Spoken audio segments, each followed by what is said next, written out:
a day, right? I think we need to, hats off to Dr. Uwe Gielen. If you want to stand up, Uwe. Thank you. Wow, what a day. And Dan Kaplan, I don't see Dan. He's been so busy handling so many things today. But he really deserves to be acknowledged, so even in his absence, we'll thank he and Helena Remick very much for the amazing job that they have done. So my part is going to be actually in 3 parts, and I'm going to do just a very short wrap-up of some of the things that happened today, and then do a short presentation about the mental health issues for refugees and migrants also, actually, and some of the work that I've done in Jordan with Syrian refugees. And then we have a big treat. I'm very delighted that my very good friend Tomoko Shibata, who is sitting back there to watch what happens until she's going to give us a treat of a performance of 2 songs. And I'm really honored that she's here to share her brilliant expertise and her specialty. She's a very well-known soprano throughout Japan and also here, because she has performed in many places here and does many performances in Japan as well, in the biggest houses. There's a philharmonic here, they have a philharmonic as well. And so she's going to sing some songs for us to have us complete the day with an uplifted feeling, which music usually does. Music uplifts the spirits in many places around the world. I certainly know, because when I do missions around the world for psychosocial support, no matter where they are, in whatever part of the world, we always include music because it makes people feel good and it communicates. So I'm really honored that Tomoko's here and will share that experience with us. I'm Judith Kuriansky. I have a Ph.D. in clinical psychology. I'm a professor at Columbia. I used to teach about relationships for 16 years there, and in the past few years I've been teaching about psychology in the United Nations, as soon as they found out in the department that that's one of my other fields of expertise. I've been at the UN for 17 years, representing NGOs and advocating about mental health that I will tell you more about. So here's just a little taste of Tomoko. That's her on the stage in Japan.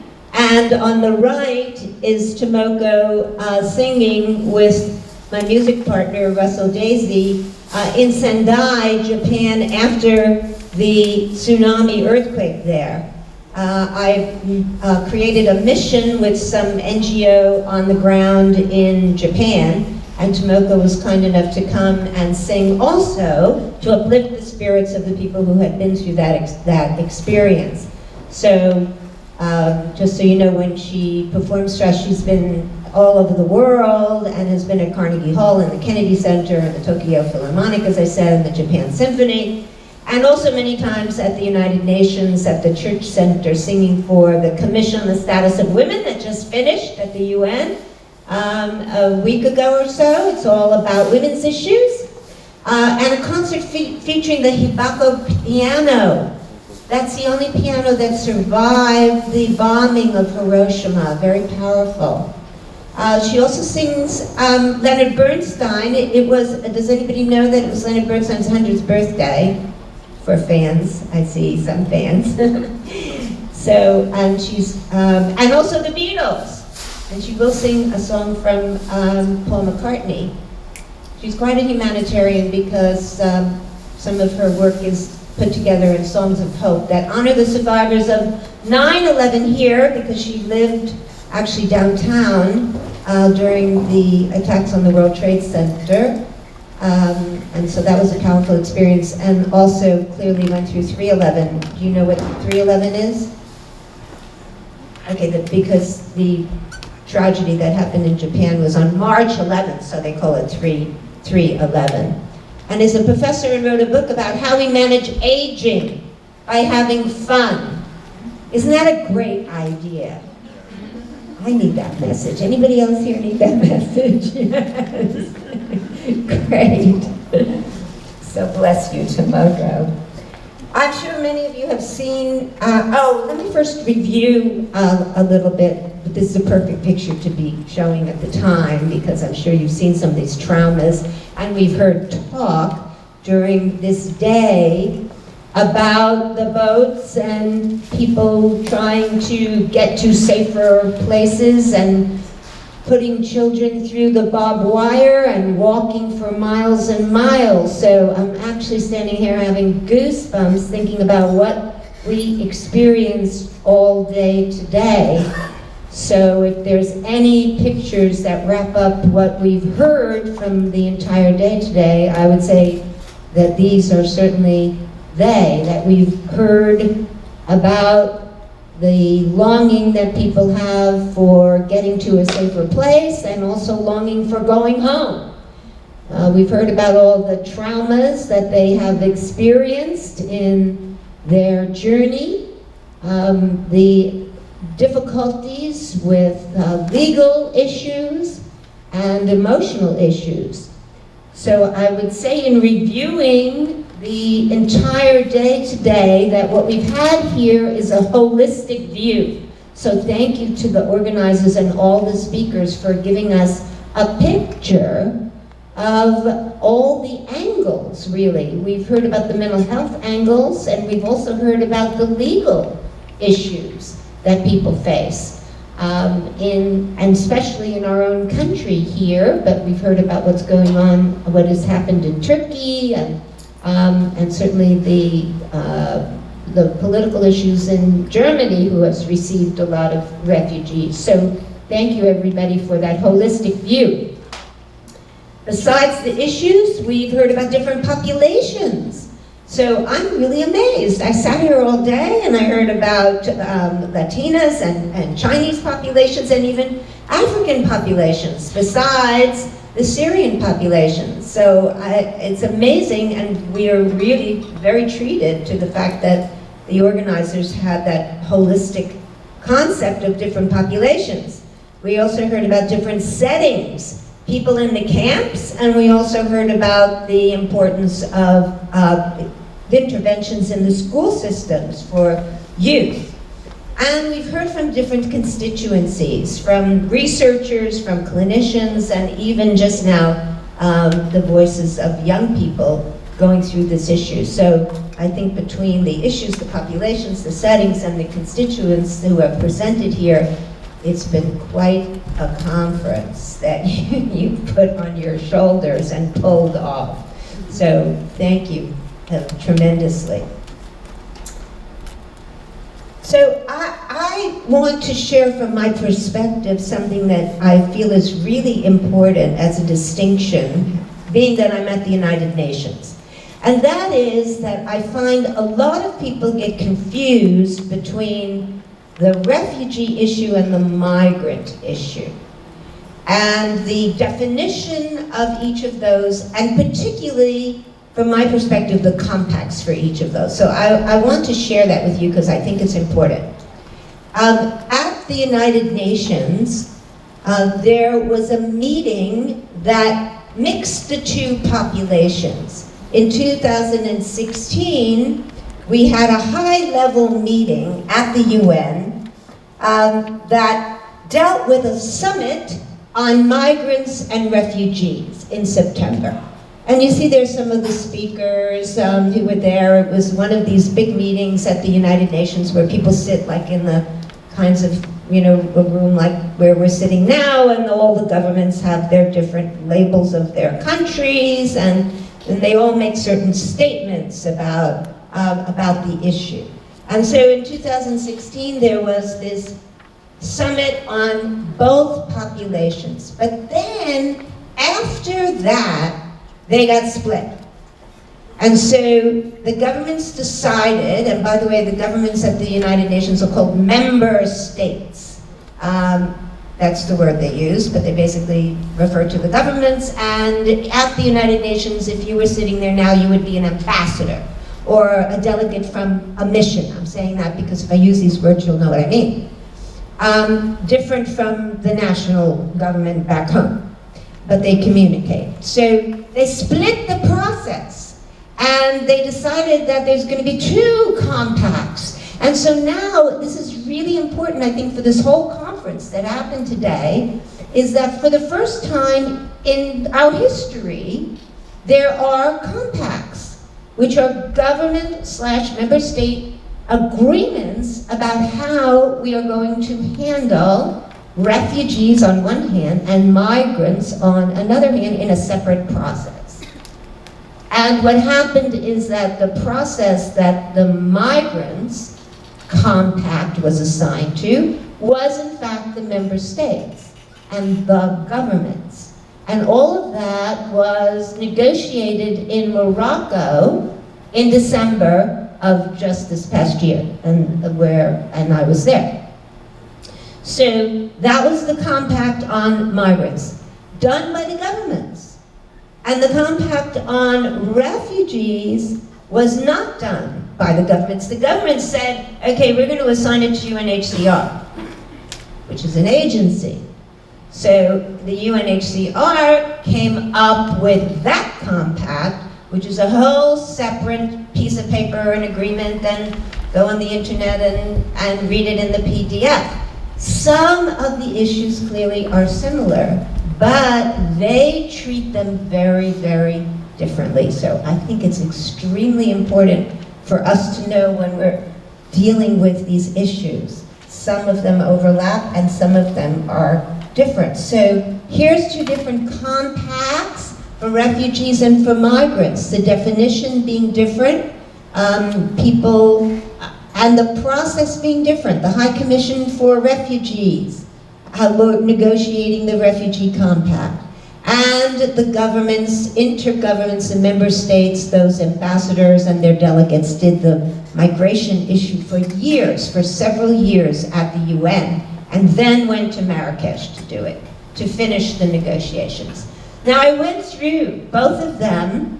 As a psychologist and a clinical psychologist, I was very interested, clearly, since also I had worked with civil society groups to input and negotiate and advocate for these very things that happen. So in the compact about refugees, there are 3 mentions of the word psychosocial under education and health and children. I thought that was really important. Why? Because the agreements at the UN have rarely talked about mental health or well-being.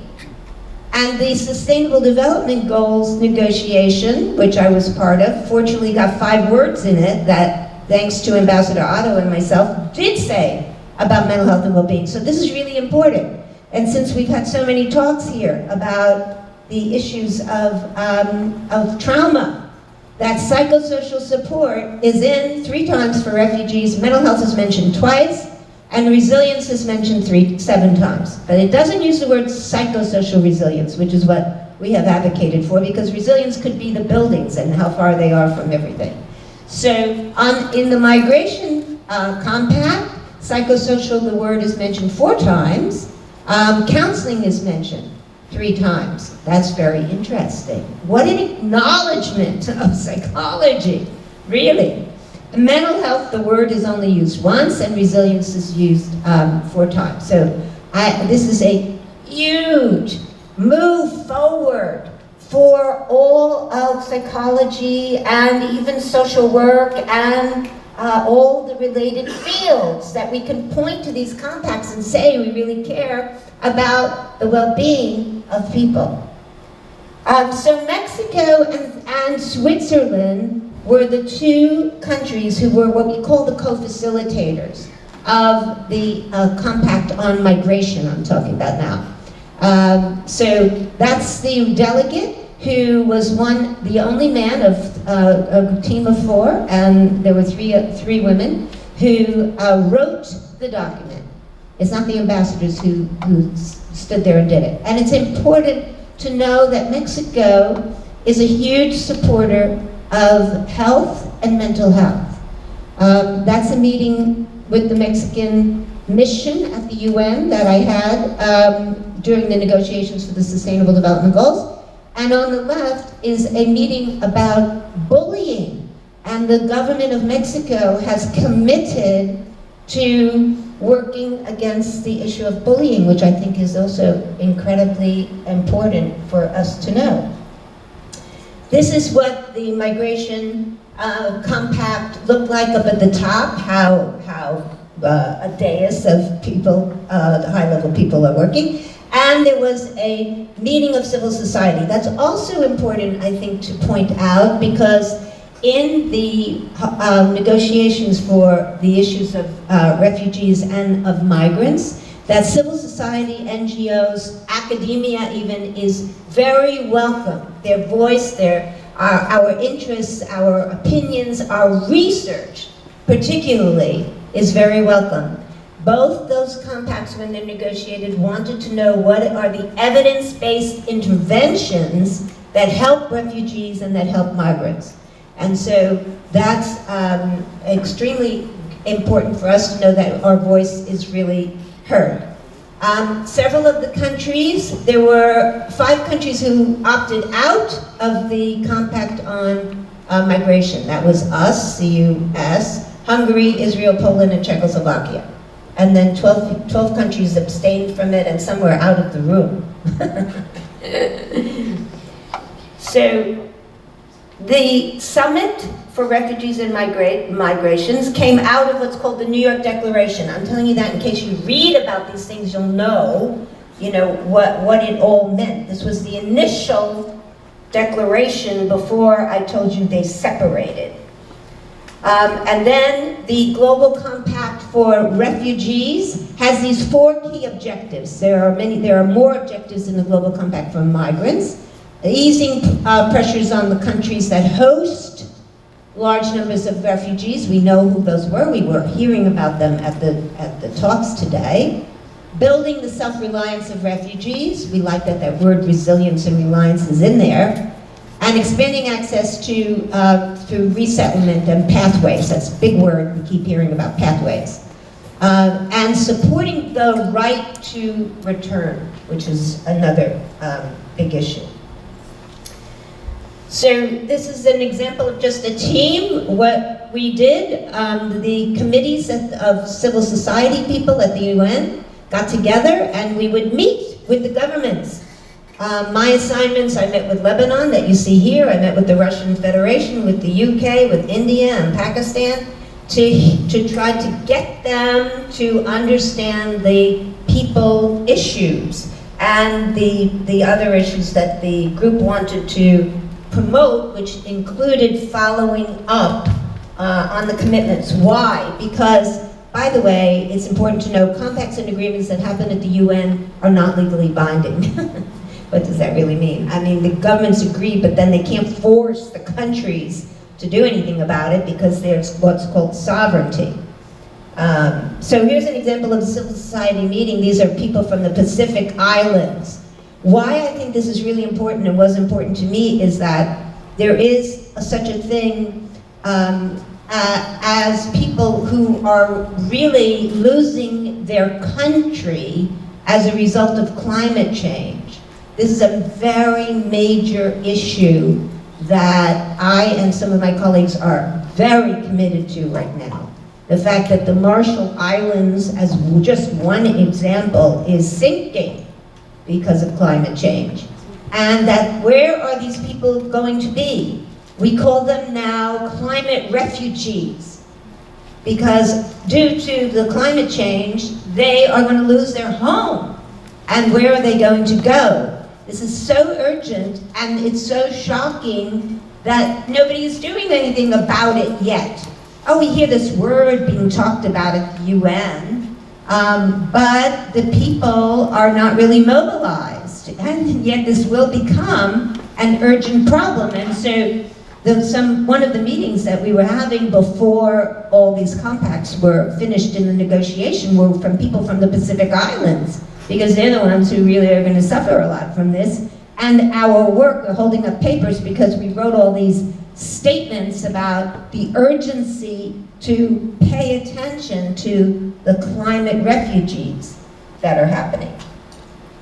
So we also heard a little bit today about the positive and negative issues that come up with regard to the question of refugees and also migrants that are common when it comes to the countries of origin and transit and destination, and that particularly with regard to migrants, for example, a lot of the argument and discussion is about employment.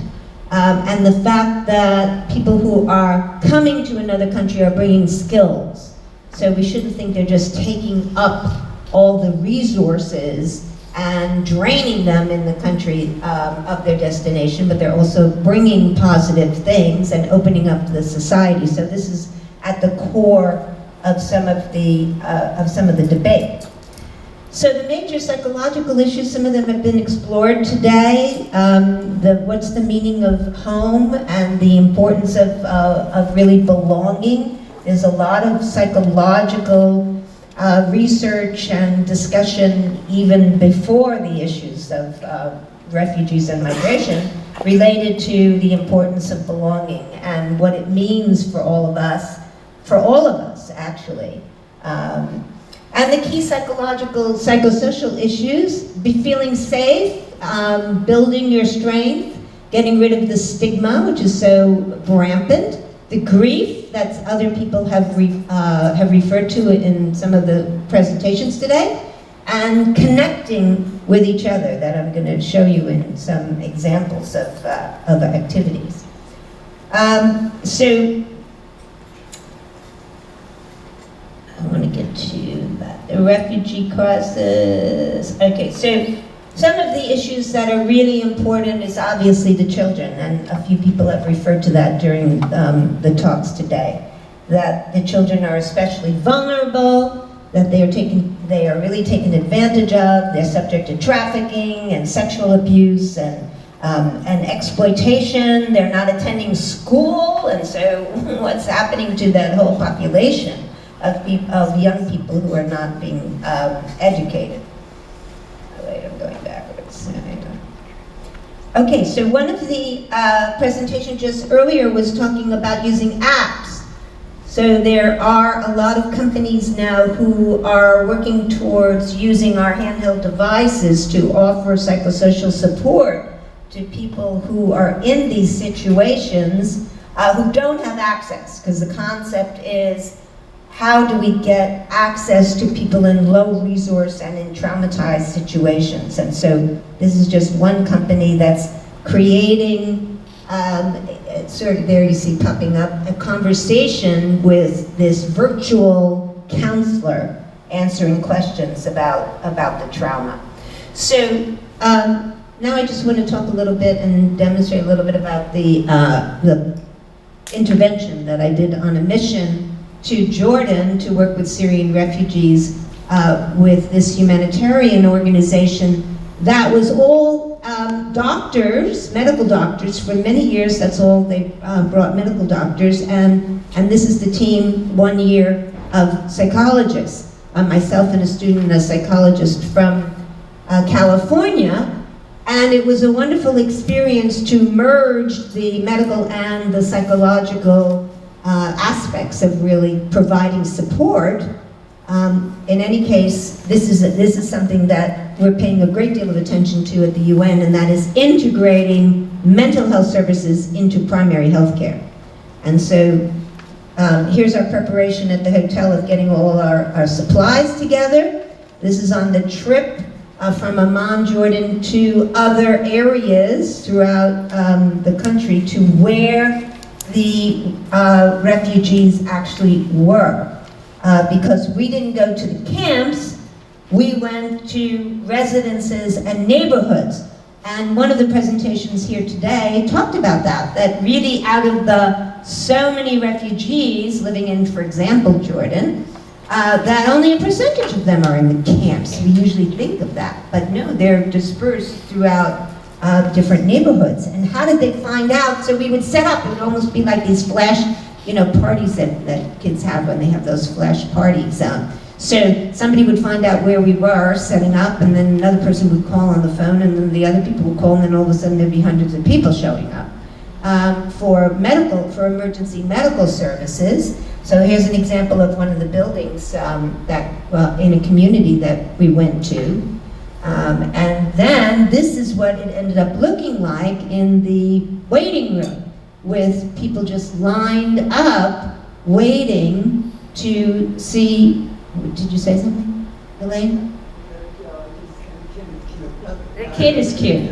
Yeah, the kid is very cute. I really like that kid. The children are adorable. Yeah. So you can see what happened with the interest and the need clearly, and the emergence, the sort of urgent care like we have here, and here we see the medical doctors doing just basic. What can they do? Just basic examinations and give some medication. And these are the dentists. These are two sisters who just graduated from dental school, who were providing their services as well. And then what would happen, there's me with one of the little girls, what would happen is that the doctors would see the people, and they would decide whether or not somebody seemed to be under stress or seemed to need psychological counseling. And so that's how the system worked. It was really just on the basis of their intuition or what they thought was happening to just say, why don't you go see my colleague over there? And they had no idea, this is not like a therapist or something, it's just go see my colleague over there. And then it was up to the three of us, and since then there have been more people who have come from a counseling background, to really just say, how are you feeling and what's going on, and through, by the way, a translator, because, I don't speak Arabic. So here's besides you just saw a young child that I was seeing. Why? Because the mother was telling the doctor how upset and how the young girl wasn't sleeping. She wasn't doing her schoolwork. She was crying all the time. So that was pretty easy referral over there. And then this was an older man that they referred to me, who they thought was having heart palpitations, not just from his heart, but also just from his stress. And so I was doing some very simple calming exercises and breathing exercises with him. This is another older woman that I was working with, and it's interesting because there's this stereotypic idea that people don't really touch, and certainly that's a gender-related issue. But I found so much that a simple hug was tremendously rewarding, healing, very welcome. So we also went to the school systems and implemented some of the techniques I'm going to show you now, and then we'll go to Tomoko. So here are the techniques. This is techniques that I use in my toolbox all around the world. And they are activities that transcend all languages, all people, all settings, anyone in trauma who needs some psychosocial support. And they're basically trainings where I train the people in the community, as you can see there, and then they work with the children in order to achieve some degree of sustainability, so that I'm not just there and do my thing and then leave and nobody's there to continue it on. So some of the, what are some of the techniques? Here, the first thing that I do is create a safe space. So creating safety for people who are in trauma is really important. And one of those activities that you see right here is just everybody look up. What do you notice? We don't usually look up. Right, what's there? Did you notice them before? No. Okay. And what else? All these white plates, Yeah, exactly. Right, white plates. Okay, now everybody look down. And what's there? Very slow. Right, there. What else? There is some coffee over there. A coffee. Okay, very good. And what else? My shoes. Yes, and your shoes. Then did we notice them before? And now just look around the room, just normally. And what do you see? They're just there. Oh, you're looking downstairs. Okay.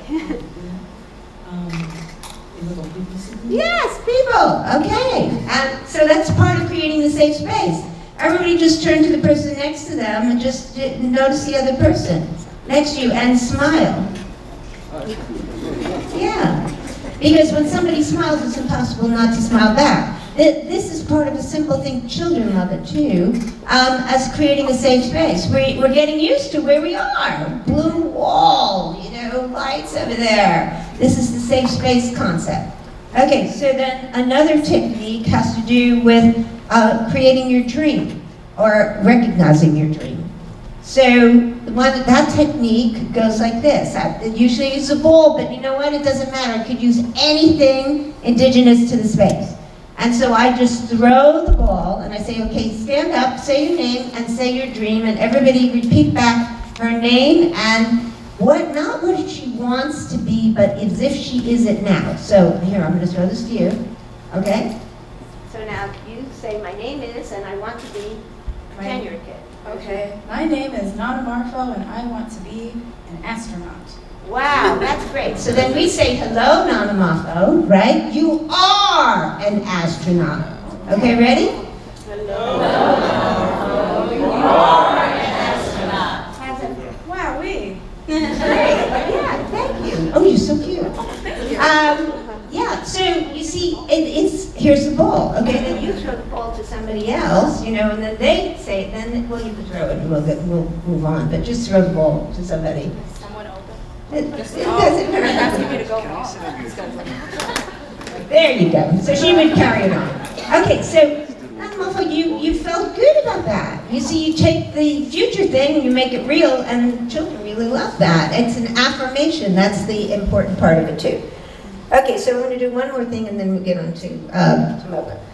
I love this. People love this one. I'm also improvising because we don't always have the things that we need in some environments. So I need a group of people. I need like 5 people to come. Just come up here quickly.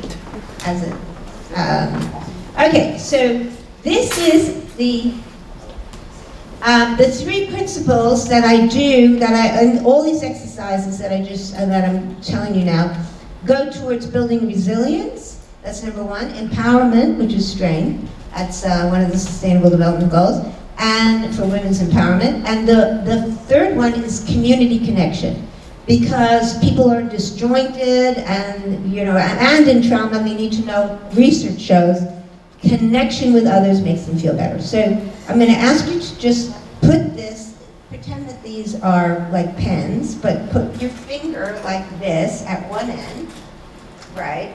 And then you put your finger at the other end. Good. Well, you might have to use this finger because we're going to make a circle. And then you connect with each other there. Good. And you connect with each other. Really neat right. And make a circle. And you connect with each other. Okay. And one more. Okay, got it. Okay. Now everybody, not just with your finger on it. Okay, now everybody moving to the left. Left, left, left, left. Moving to the left. Move, move, move, move. Everybody moving to the left. Moving to the left. Quicker, quicker, quicker, quicker. Fast, fast, fast, fast. Everybody moving fast, fast. Ah! Okay, what happens? You dropped it. And then what? We pick it up. Okay. Okay, so very good. First of all, what did I hear? I heard the word we. So this is very important because what we're doing here is creating community connection and community restabilization after a trauma. You just had a trauma and you're helping each other. I got goosebumps about it. Okay, everybody moving to the right. Fast, fast, fast, fast, fast, moving to the right, faster, faster, faster. Everybody faster, faster, faster. Everybody moving in close. Move in close to the circle. Move in close, close, close. Okay, everybody squatting down. Okay. Everybody standing up now. On your tippy tippy toes. Okay, moving to the left. Left, left, left, left, left, left, left, left. Okay, give them a hand.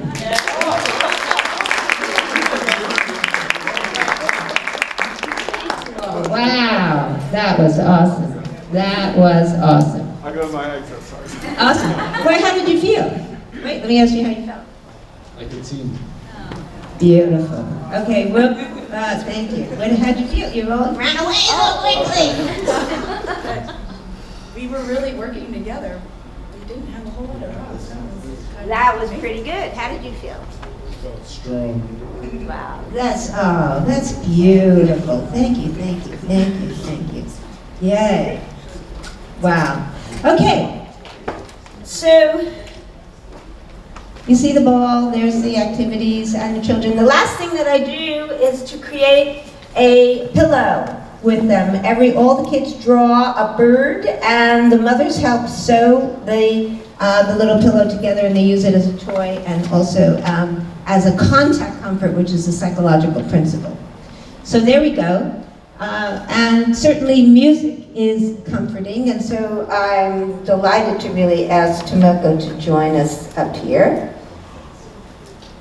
Tomoko, thank you.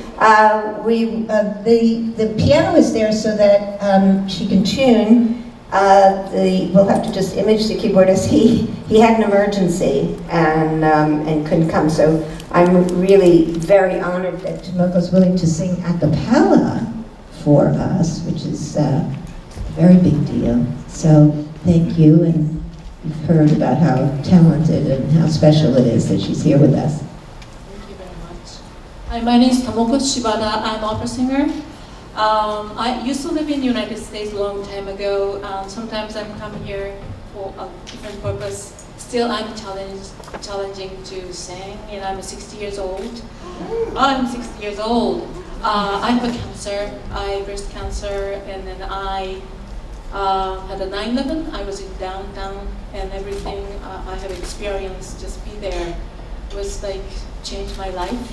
After that, I used to sing for New York City Opera, but after that, everything went bankruptcy, Broadway show and everything. So I lost my job, and then I returned to Tokyo in Japan to find a way.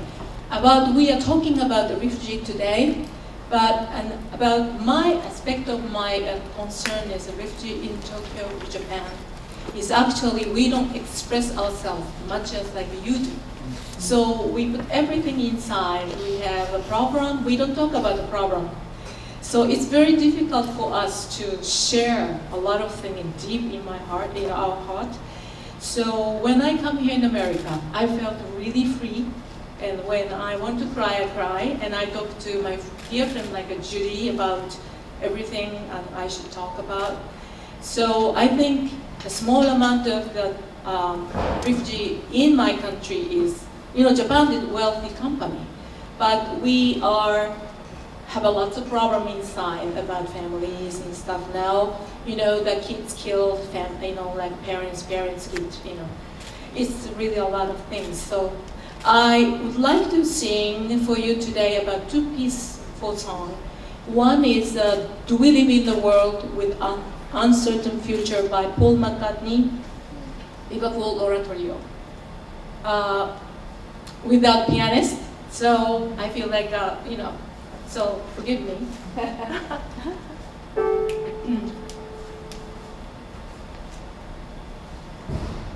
Do we live in a world with an uncertain future, where a man is unsure of his fate? We will come to our senses, be fair to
And second song is like Japanese song. It's called Songs for Life.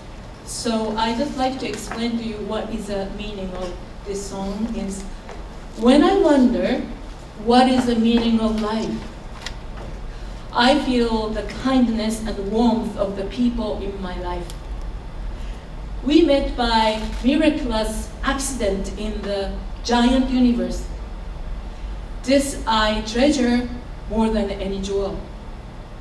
Life brings problems, but if we sing a song together, we will get through them. I recall the fragrance and sunset of my home. They embrace me and warm my heart. We sometimes forget the most important things in life. We must look deep inside of our lives. There is a joy in the little things. Someday we each will say goodbye to the earth, leaving something behind for the next generation. I'm happy I was born for the people I have met and the happiness we've shared and for everything I have experienced. Thank you. This is Songs of Life. 生きてゆくことの意味問いかけるその旅に胸をよぎ愛しい人々の温かさこの星の片隅で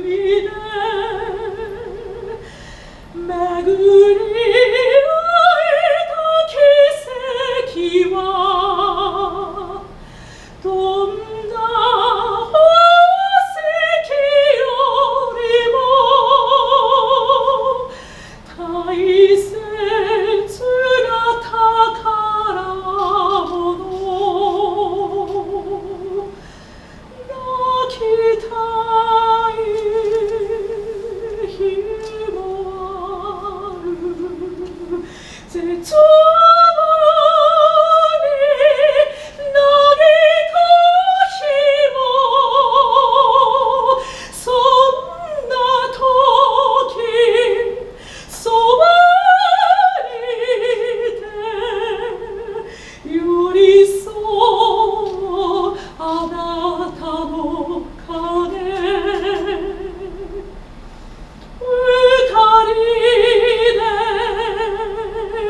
歌えば懐かしくよみがえるふるさとの夕焼けの懐かしいあのぬくもり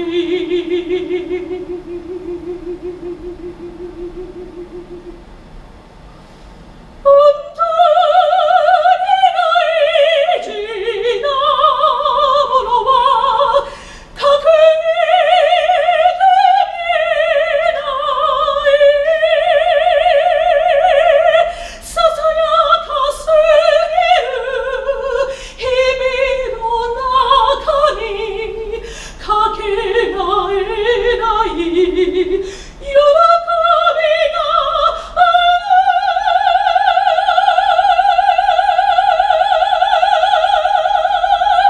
いつかは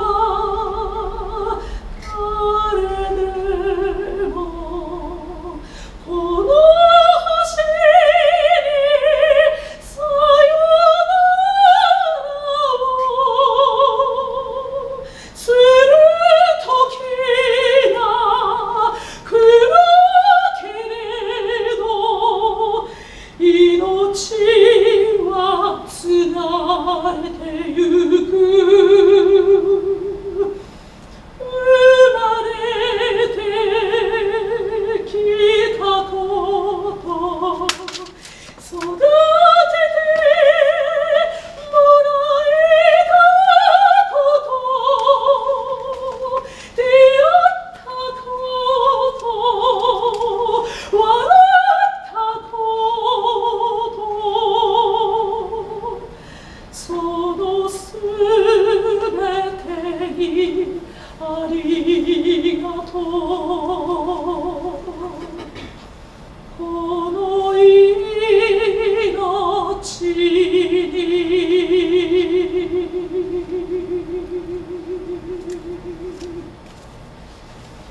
Could I have Dr. Gielan please come up? Dr. Lemec, please come up. Dr. Fikari, please come up.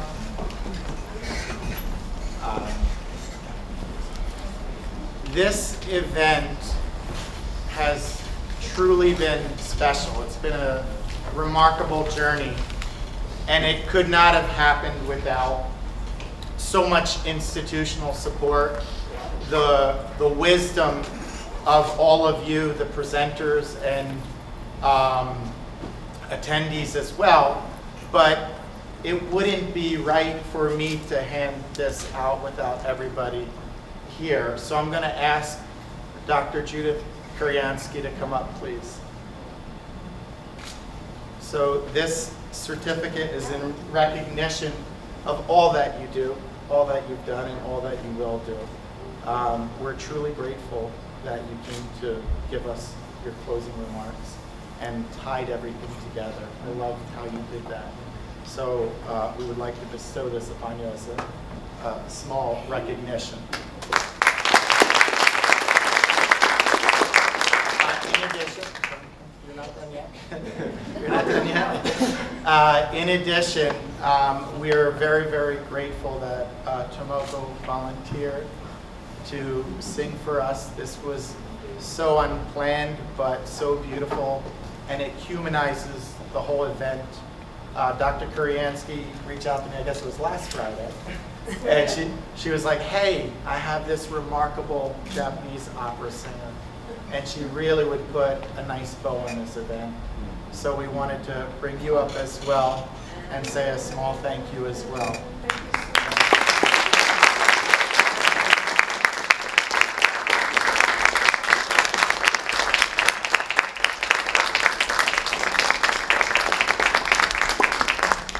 And what we oftentimes forget are the people who make it happen behind the scenes. I don't know if you've noticed that Tyranny waved to us.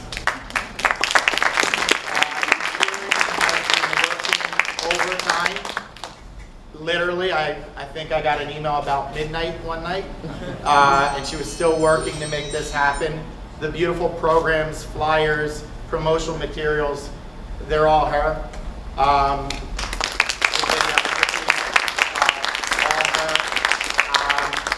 And is David here? David's not here, but David put a lot of the logistics together. So he's our special events coordinator, so we want to thank him. And our wonderful photographer he probably got more steps than I did today, which is remarkable. I want to thank you very much for documenting. We will, in all fairness, have a second event on April 25th. It will.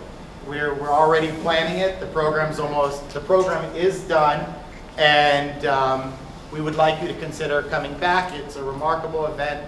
It puts a more practical angle when it comes to legal perspectives and more global perspectives. And I'm going to turn it over to Dr. Lemec to say a few words about that conference, if you could. Yes, this conference is also one-day conference. It will consist of 3 panels. The first panel will be dedicated to adjustment of newly arrived immigrants in the receiving country, and especially New York City in particular. We will have a couple of presentations about immigrants in New York City. It will be followed by our keynote speaker, Michael Doyle, who Columbia University professor, and also he will talk You should about- know him, Michael Doyle from Columbia. He was the Assistant Secretary General of the UN, and he has done the Mobility Convention for Migrants. So he will share his experience and he will tell us more about that organization. Then we will have the second panel, which will be dedicated to refugees and asylees. And in that panel, we will have United Nations representatives, we will have lawyers, and after that, the third panel is just, logical conclusion. It will address the problem of immigrant issues, policy making, immigration reform. So we will try to somehow to resolve all those issues. we will resolve those issues. One more piece of words, Dr. Gielen, I'd like you to speak about your institute because this particular conference was in the work pre-forum on migration. So I'd like you to share a few words about your institute and where we are. The Institute for International and Cross-Cultural Psychology was founded some 21 years ago here at the college.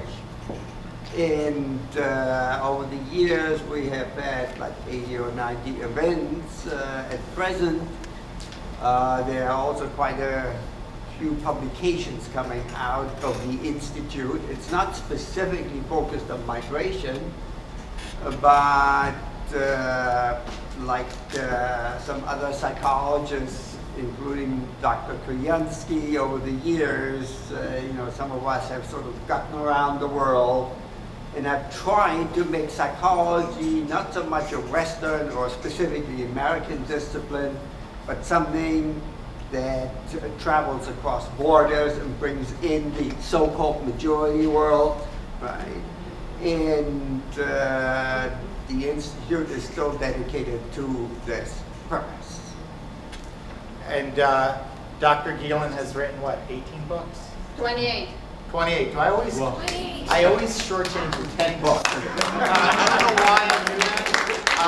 And we have a web page, the Forum on Migration, which is one of our institutions now, and some of Dr. Gielen's work can be found there. All right, so I should just add, I co-edited. I didn't write 28 books. I'm sorry, but I don't want to be a fraud here. But you can go to Amazon.com and find a few of them, for instance. Okay? Well, thank you everyone for coming and making this conference a success. Thank you very much.